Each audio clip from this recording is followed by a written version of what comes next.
भारत में कोरोना से संक्रमितों की संख्या 84 लाख के पार हो गई है। स्वास्थ्य मंत्रालय द्वारा शुक्रवार सुबह जारी किए गए आंकड़ों के अनुसार देश में कोरोना मरीजों की संख्या 84,11,724 हो गई है। पिछले 24 घंटे में कोरोना के 47,638 नए मामले सामने आए।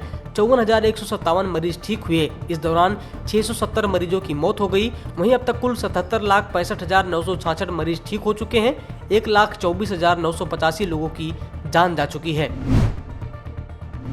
गुरुवार को दिल्ली में लगातार तीसरे दिन कोरोना के 6,000 से ज्यादा मामले सामने आए, जिसके बाद राजधानी में संक्रमण की दर बढ़कर करीब 13% हो गई। पिछले 24 घंटे में यहां कोरोना के 6,715 मामले सामने आए, जिसके बाद संक्रमितों की संख्या बढ़कर 4,16,653 पहुंच गई। वहीं पिछले 24 घंटे में 66 मरीजों की मौत हो गई। 27 जून के बाद पहली बार एक दिन में इतनी मौत हुई है। यहाँ अब तक कुल 6,769 लोगों की मौत कोरोना वायरस के चलते हो चुकी है। दिल्ली एनसीआर में हवा की गुणवत्ता अभी भी खराब श्रेणी में बनी हुई है। सेंट्रल पॉल्यूशन कंट्रोल बोर्ड की रिपोर्ट के मुताबिक आज सुबह दिल्ली के आनंद विहार, आरकेपुरम, द्वारका और बमाना में वायु गुणवत्ता काफी खराब रही। राष्ट्रीय राजधानी क्षेत्र यानी कि एनसीआर शहरों नोएडा, ग्रेटर नोएडा, गाजियाबाद, गुड़गांव और फरीदाबाद में भी वायु गुणवत्ता स्तर गंभीर श्रेणी में पहुंच गई है। प्रदूषण को लेकर सुप्रीम कोर्ट में आज सुनवाई भी हुई। सुप्रीम कोर्ट ने सख्त लहजे में कहा कि ये सुनिश्चित किया जाए कि दिल्ली को स्मॉग से मुक्ति मिले। अदालत अब वायु प्रदूषण के मामले में दिवाली की छुट्टी के बाद सुनवाई करेगी। प्रदूषण को ध्यान में रखते हुए दिल्ली सरकार ने दीपावली के दौरान फोड़े जाने वाले पटाखों पर पाबंदी लगा दी है।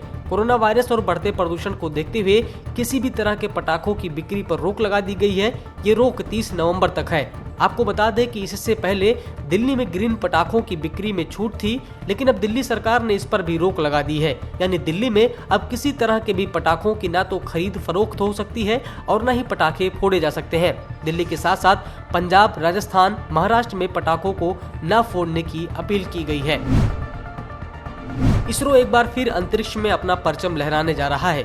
10 उपग्रहों के साथ लॉन्च होने वाले PSLV C49 की उल्टी गिनती शुरू हो गई है। शनिवार को पहले लॉन्च पैड से रॉकेट लॉन्च के लिए 26 घंटे की उल्टी गिनती आज यानी कि शुक्रवार दोपहर को शुरू हो गई। ये रॉकेट 10 सैटेलाइट के साथ शनिवार दोपहर 3:02 पर लॉन्च हो सकता है। PSLV C49 देश की रडार इमेजिंग उपग्रह और 9 अन्य विदेशी उपग्रहों को लेकर जाएगा। सुप्रीम कोर्ट ने अर्णव गोस्वामी की गिरफ्तारी पर रोक लगा दी है। इसके साथ ही कोर्ट ने विधानसभा सचिव को नोटिस भी जारी किया है। सुप्रीम कोर्ट ने आज पूछा कि क्यों रिपब्लिक टीवी के editor in chief Arnab Goswami की याचिका के संबंध में महाराष्ट्र विधानसभा सचिव के खिलाफ अदालत की अवमानना का कारण बताओ नोटिस नहीं जारी किया जा सकता। सुप्रीम कोर्ट ने आज पूछा कि क्यों रिपब्लिक टीवी के editor in chief Arnab Goswami की याचिका के संबंध में महाराष्ट्र विधानसभा सचिव के खिलाफ अदालत की अवमानना का कारण बताओ नोटिस जारी नहीं किया जा सकता। मुख्य न्यायाधीश एस ए बोबड़े की अध्यक्षता वाली पीठ ने यह भी कहा कि याचिकाकर्ता अर्णव गोस्वामी को उनके मामले के खिलाफ जारी विशेषाधिकार नोटिस में सुनवाई तक गिरफ्तार नहीं किया जा सकता। त्योहारी मौसम को देखते हुए रेलवे बोर्ड ने बिहार और झारखंड की मांग पर मुहर लगा दी है। बोर्ड से हरी झंडी मिलते ही धनबाद पटना गंगा दामोदर एक्सप्रेस सहित 9 ट्रेनों को 10 नवंबर से रोजाना चलाने का ऐलान कर दिया गया। इन ट्रेनों में गोमो होकर चलने वाली पटना रांची जन शताब्दी, पूर्णिया हटिया व इस्लामपुर हटिया स्पेशल भी शामिल हैं। सभी ट्रेनें 10 नवंबर से 30 नवंबर तक हर दिन फेरा लगाएंगी।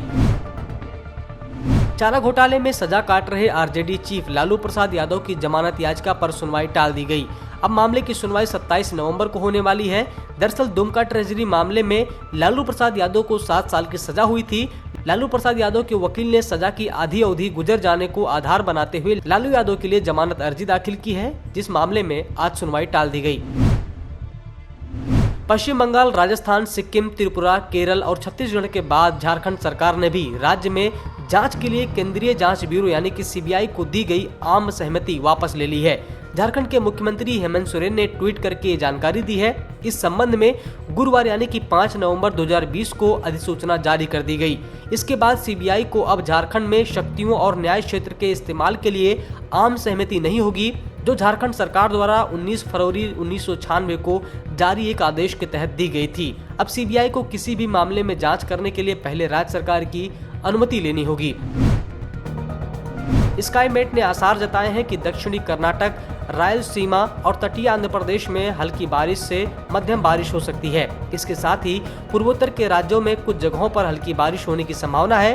भारतीय मौसम विभाग ने गुरुवार को जानकारी दी है कि अक्टूबर महीने की रातें पिछले 50 सालों में सबसे ज्यादा गर्म रिकॉर्ड की गई हैं। इस दौरान औसतन मासिक न्यूनतम और अधिकतम तापमान के लिहाज से इसे तीसरा सबसे गर्म माह पाया गया है। सब्सक्राइब करें पर्यावरण पोस्ट।